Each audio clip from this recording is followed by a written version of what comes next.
Hey brother, I hate that's happening to you, man. I know you're down on your luck. Life happens. Life happens. But I was reading through the comments. I saw that you're talking about like hitchhiking, right? So you're going to be traveling.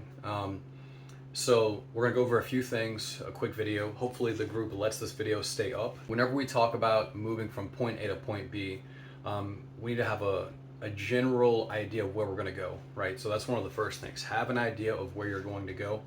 And let's talk about the bare minimum that you need. When we talk about that bag, um, this is my personal recommendation. If you are like an avid outdoorsman, you go hiking, you go rucking, whatever, then the most I would make that bag would be 25% of your body weight. But for most people, I would not exceed 20% of your body weight with that bag, right? So this is one of those things where we're talking about, the more skills you have, the less items you should have, right? You shouldn't have an entire retail store on your back. Now, obviously, things like ponchos, right? Things like knives, things like water purification filters, if you can afford that, those things are important. But you shouldn't need a piece of gear for every little tiny thing, right? That's not necessary. And what you're going to do is you're going to hurt yourself in the long run because it takes more calories to carry that stuff, right? And you already have to carry water to begin with and food, stuff like that. So we can talk about the 5 C's of survival, right? We're talking about cutting, cover, container, combustion, and cordage, right? So your cutting is going to be a knife. Your cover is going to be like a tarp, even like a poncho that you can makeshift into a tarp. Container, like a bottle, preferably a metal bottle that is single walled, not double walled. If it's double walled and you try to put that over the fire, it'll actually bust or rupture that bottle. So single lined or single walled camping bottle. Combustion is always like matches, a lighter, stuff like that to make fire. And then cordage, right? Cordage is like your paracord or whatever you can get. But those are the very like bare minimum things that you would need. Now, obviously, you're going to need calories, right? That's another one. Compass, right? If you don't have a compass, just know that the sun rises in the east and it sets in the west, right? So you can have a general idea of where your cardinal directions are if you have an idea of where you're going to be going, right? If you're trying to travel north, wherever your location is, then, I'd also recommend getting a road atlas or a road map.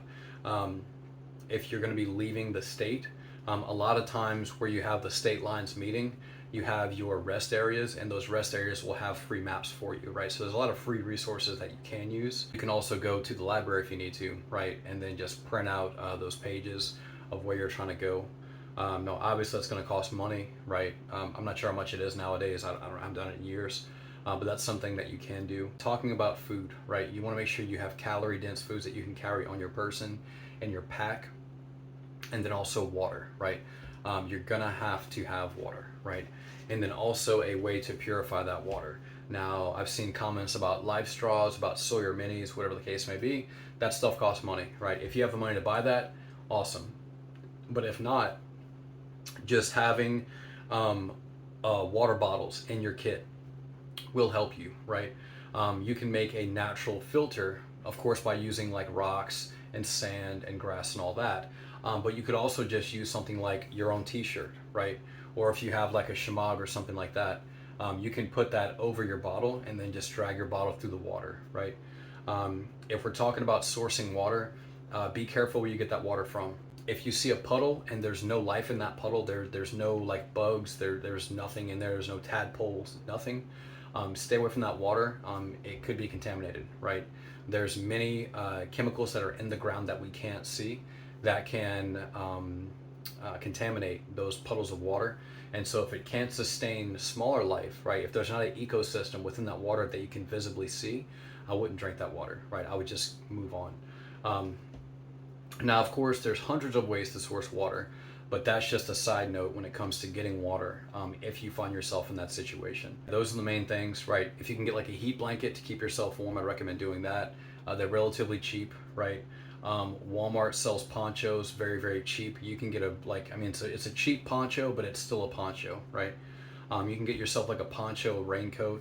They're like $2, I think, in like your sporting goods section. That's what I recommend doing, honestly. It's just going to like the Walmart sporting goods section. There's tons of cheap stuff there. Um, and yeah, just going that route. If you can get stuff for free, definitely do it. Right? People, just giving stuff, and make sure to use your resources, man. Don't think that you're alone in this. Right? Don't think that. There's many organizations that are willing to help people when they're down their luck. So um, just keep those things in mind, man. If you have any questions about anything, please comment underneath this video, and I am more than happy to answer any questions that I can. But I hope the best for you, man. I hope life works out for you. Just keep trusting your Creator. Despite what happens, man. Through our suffering, we get closer with our Creator. I know from experience. Hang in there, bro. God bless.